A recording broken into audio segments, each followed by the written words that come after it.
So what is surrogacy and how the heck does it work? Well, as someone who's dedicated his entire career to helping people grow their families through assisted reproduction, like surrogacy, stay tuned because I'm going to tell you just that.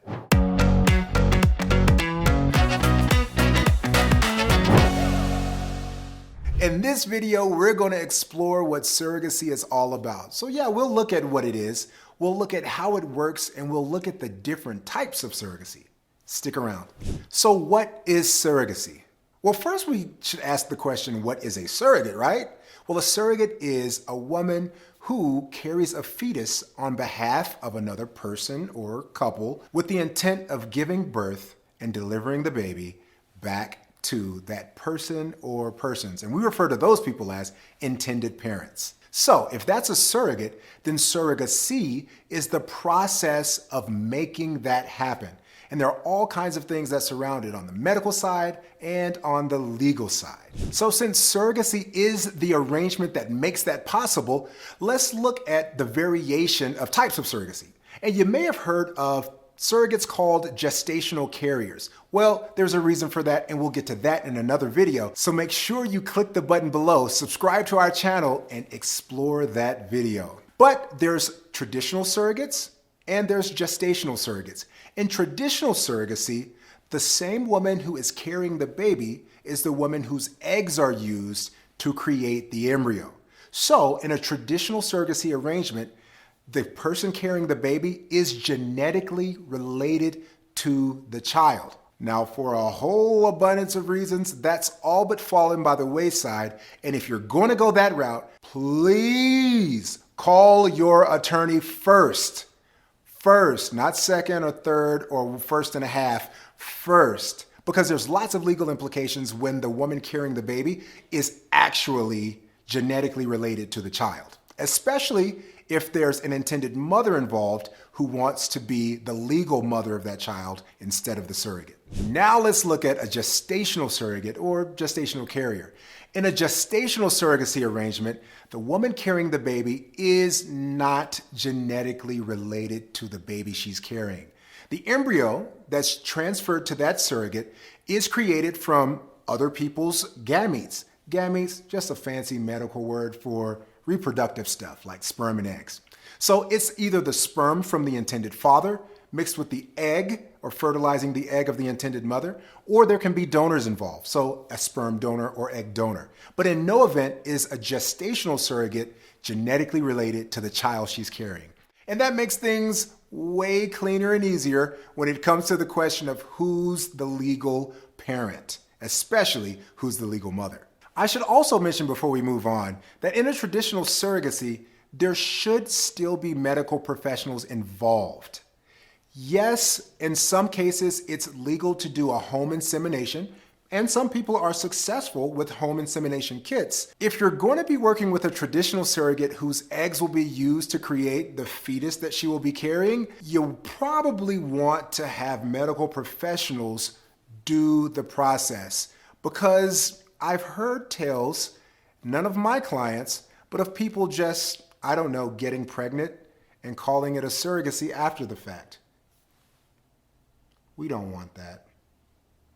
When we're talking about how does surrogacy work, one of the things we have to ask is whether it's a compensated surrogacy or an altruistic surrogacy, because there's different rules for each. In a commercial surrogacy or compensated surrogacy, the surrogate is compensated for her time, for her effort, for the pain she endures, the inconvenience of doctor's appointments, and all that type of stuff. So that process works out a little differently. So in a compensated surrogacy, you want to make sure that there are clear financial guidelines for how much the surrogate is going to be compensated, when she's going to be compensated, and under what terms she will be compensated or not compensated. In an altruistic surrogacy arrangement, it's a little different. Since the surrogate isn't being compensated as a base fee on a monthly basis, really you're only looking at reimbursing her for expenses, maybe like medicines, prenatal vitamins, mileage driving to and from doctor's appointments, and those kinds of things. So there's not as much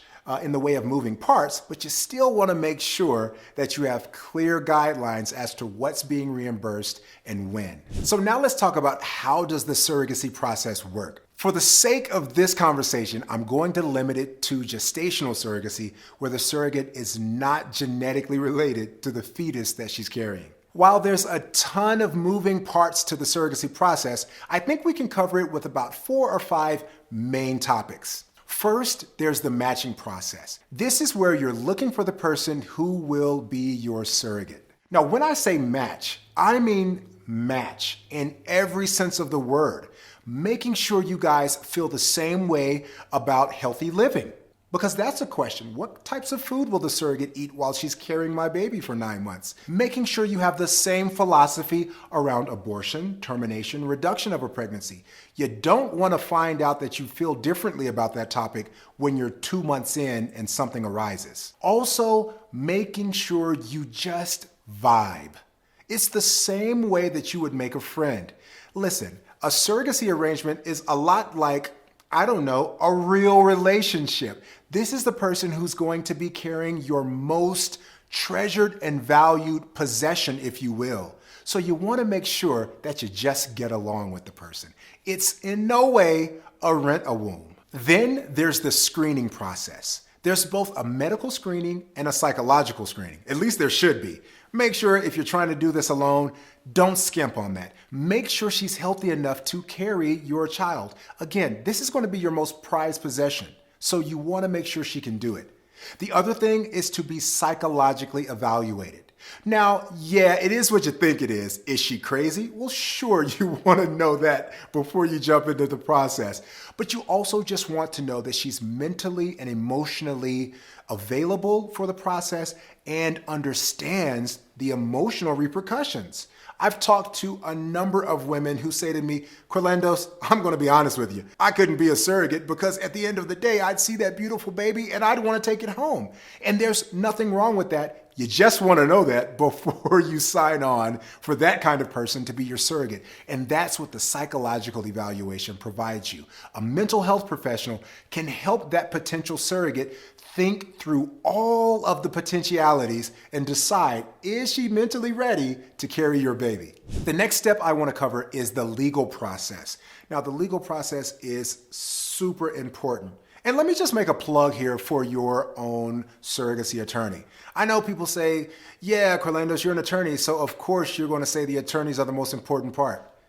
Well, I kind of think they are. Here's why though. Your attorney represents you and only you. The medical provider has a duty to both you as the hopeful parent, and they have taken the Hippocratic Oath to provide services to that surrogate or that donor. So your medical provider technically has dual loyalties and responsibilities. Also, if you're working with a matching agency, well, you're paying that agency to help match you with a person to help you, but also that agency is working with that surrogate or that donor. So there again, your agency has sort of dual loyalties. They're representing you and taking your pay, and they're representing the surrogate. But your attorney only represents you. Only you. And by bringing your attorney along at the very beginning of the process, that attorney should, if they're worth their salt, help you wade and navigate through the agency agreements, the clinic consent forms, and all that other stuff way before you get to actually drafting a legal contract. Okay, now back to the legal process. The legal process for surrogacy is split up into 2 main parts. You got the contract phase, and then you have establishing the parental rights in court phase. So in the contract phase, you have to make sure that there's a legal agreement between you and the woman carrying your baby that outlines all the steps of the process.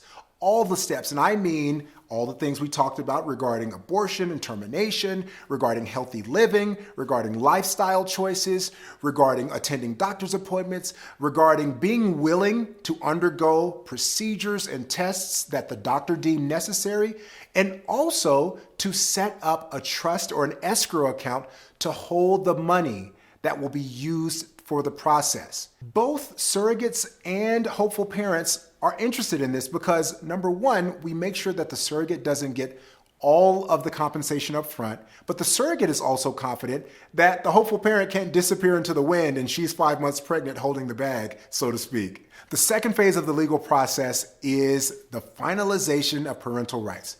Fancy way to say we've still got to go to court and get a judge's stamp of approval on the process to make sure you're the parent. Now, all of this can go so convoluted, but just keep this in mind. There's some legal stuff that needs to happen, and you need to make sure you have someone on your team who can handle that stuff. And the last part of the surrogacy process is the birth itself. This is something that should really just be a celebration. The birth process should be that point where all of the work that you've done leading up to that point allows you to leave the hospital with a beautiful bundle of joy that another person helped you get. By that time, all of your documents and all of your papers and all of the work should be done, and you should just focus on kissing that beautiful little bundle of joy. So 3 easy steps, right? That's all surrogacy is. Well, yeah, that's all it is until you dive deep down into it. So with this overview alone, you're well ahead of most people who think they know about surrogacy. But if you want to know how each step of the process works, I've got something for you. I created something called the Surrogacy Roadmap that walks you through the entire surrogacy process from beginning to end. So if you want that, it's free. Click the link below. Grab the Surrogacy Roadmap, and I'll walk you through everything dealing with surrogacy from dream to delivery.